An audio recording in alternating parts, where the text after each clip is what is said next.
Welcome to Bold Talk Series, where creativity, leadership, ideas, innovation come together. My name is Epi Ludvik, and today I have a privilege to have a short one-on-one conversation with Nishtha Jain, Head of Innovation and Digital Technology at Takeda. Nishtha, great seeing you. Welcome to our Bold Talk Series. How are you? Thank you. It's a great opportunity to have me here. I'm doing great today. How are you doing? Oh, we're doing awesome. The last days of summer, but I really love this time of year where, the whole energy comes back in September. I also celebrate my birthday. I'm born September 1st, so I'm really looking for that. And yeah, I was really looking forward to this conversation. Ishta, you're heads of innovation for Takeda, and thought it would be really nice to have this conversation for the people who listen out there. Our audience is coming from all walks of lives, and innovation is one of the key things that we've been doing here at Bold Awards. So truly look forward to this. Yeah, same here. And Ipi, we shared birthdays. Nice. That's perfect. So, Yeah, you and I are both September 1st. all right, September 1st. Oh my God, here we go. Fantastic. Amazing. I love it. So you're on my list. I have a list for people who are born in September 1st.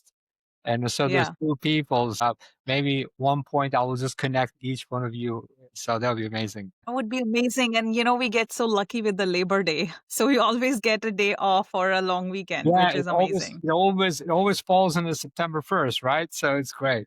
Yes. Great. So Nisha, let's start first with first your background. Heads of innovation for Takeda. How do you end up doing a head of innovation for Takeda? Yeah, absolutely. So, great question to start with. So, I started my career as a software engineer back in India at Accenture, actually. And I saw technology very initially, mainly, as a tool to make processes faster, cut cost, and to organize information. And my background was in biotechnology, though. Which was an engineering in biotechnology. Then, I decided to pursue a master's in biotechnology and learned about science and technology and how both of those could work together. But it was not until I worked for an EHR health technology company in my early career that I was able to see firsthand how technology could move beyond the back end efficiency and how it could actually transform how patients receive care. And what struck me at that time wasn't the efficiency, it was the humanity piece. That technology is it's helping people, it's helping patients. So, witnessing how digital platforms were enabling this real time health data sharing made me realize the human impact that technology was having. It was improving experiences, outcome, and saving patients' lives. So that's when I realized, technology isn't just a tool, and when it's designed with empathy and it's designed with keeping human in the mind, then we can create the right health outcomes. So I think that's what's fueled me to pursue this career, and actually dedicate my life to health innovation. Yeah, that's that's a great journey. Actually, you're touching something really important because technology should be designed around the human and always human in the loop. And this is truly what excites me in this era of this technology revolution that we're seeing with the advancement of AI and so many other things. But always, when you're thinking with a human in the center of the core design of you, this is truly amazing. And those are the type of innovations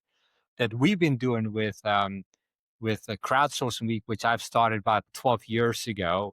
And we've been pretty much having this global forum where innovators from all the world coming and sharing their experience and expertise about how human in the loop innovation is key to great innovations. So, Nisha, you often talk about asking, does this help people as a guiding question?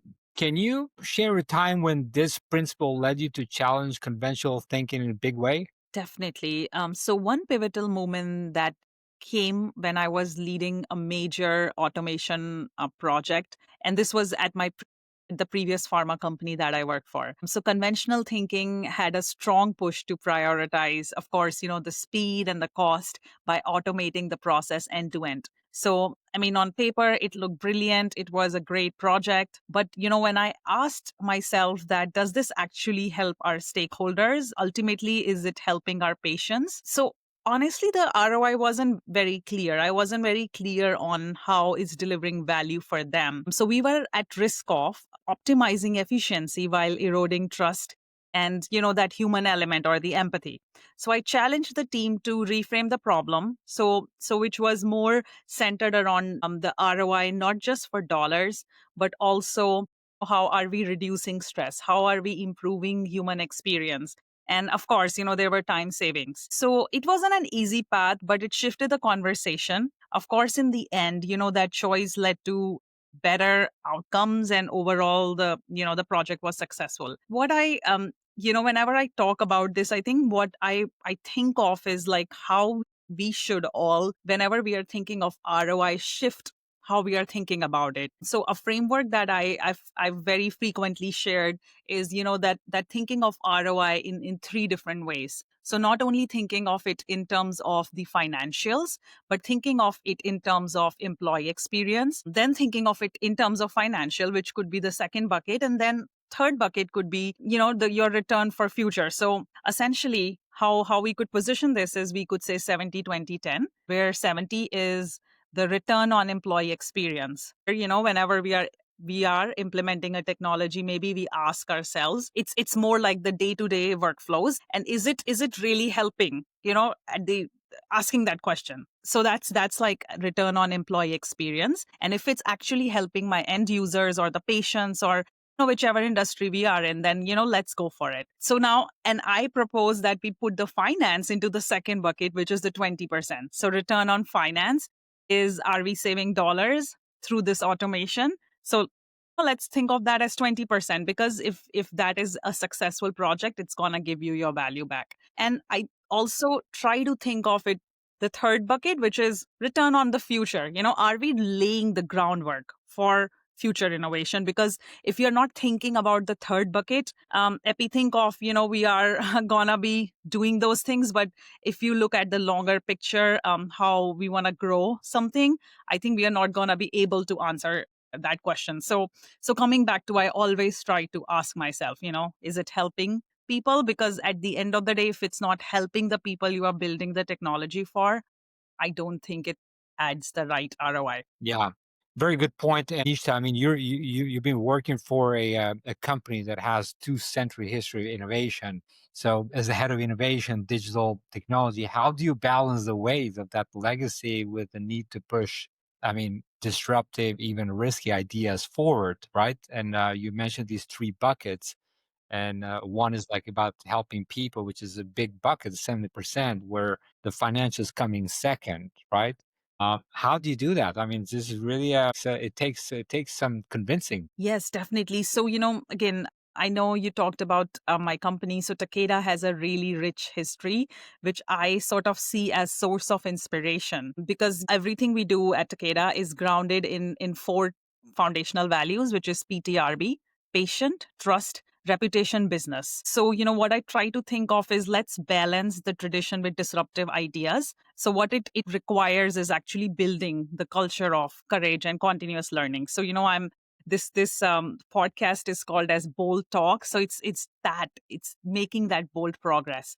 So, I always encourage calculated risk taking, supported by mostly, like pilot projects and data driven experimentation, where we are always respecting companies' heritage of responsible innovation. I see this legacy, not as a weight, but more of as foundation. So this is a 200-year-old innovation like company, and it has innovated and it's continuing to innovate and evolve. So it's just, I would say different forms across the eras. The innovation keeps shifting.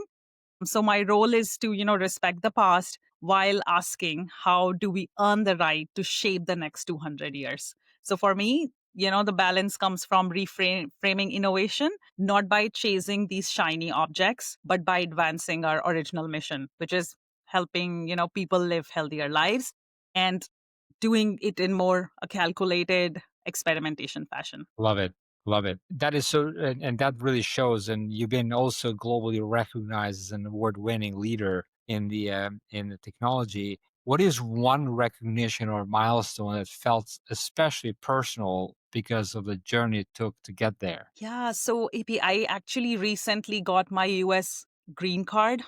All I right. think which has been Congratulations. the Thank you, thank you. It has been my personal It to get because for me it took me way so long. It got lost in immigration. Oh my God, I had yeah. to go through hoops. Yeah, so it almost took me 14 plus years and it would have taken another 14 years.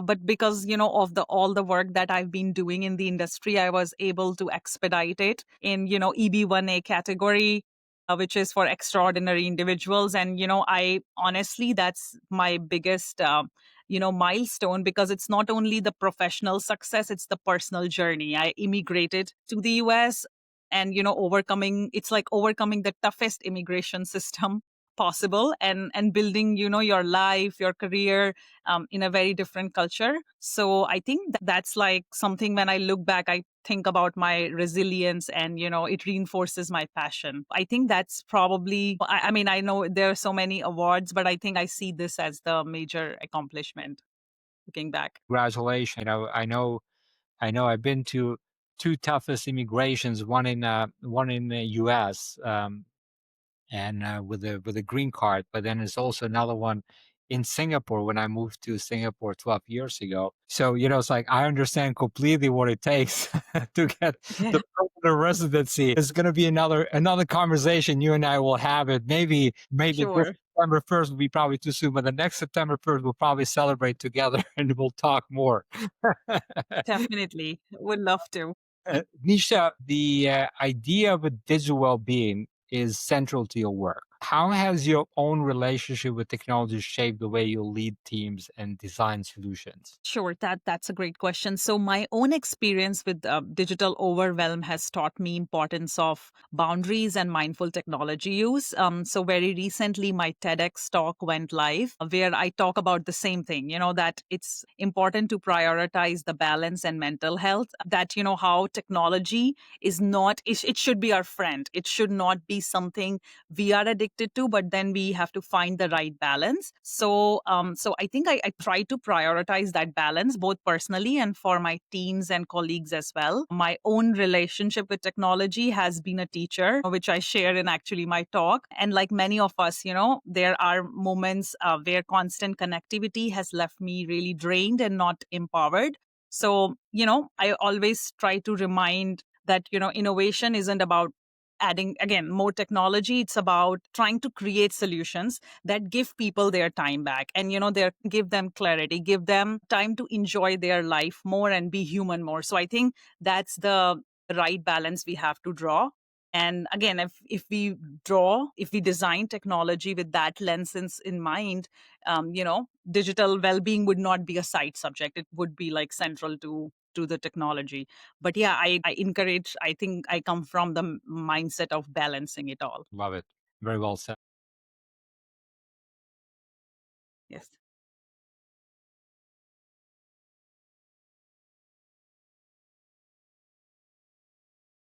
definitely.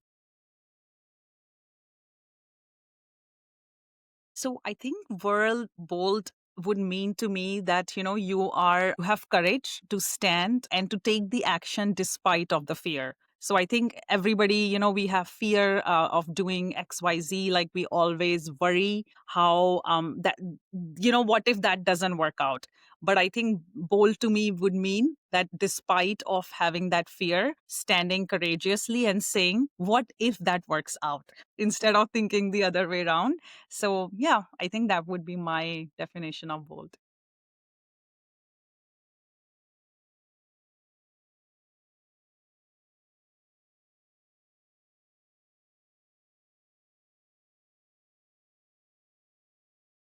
Thank you. Bye.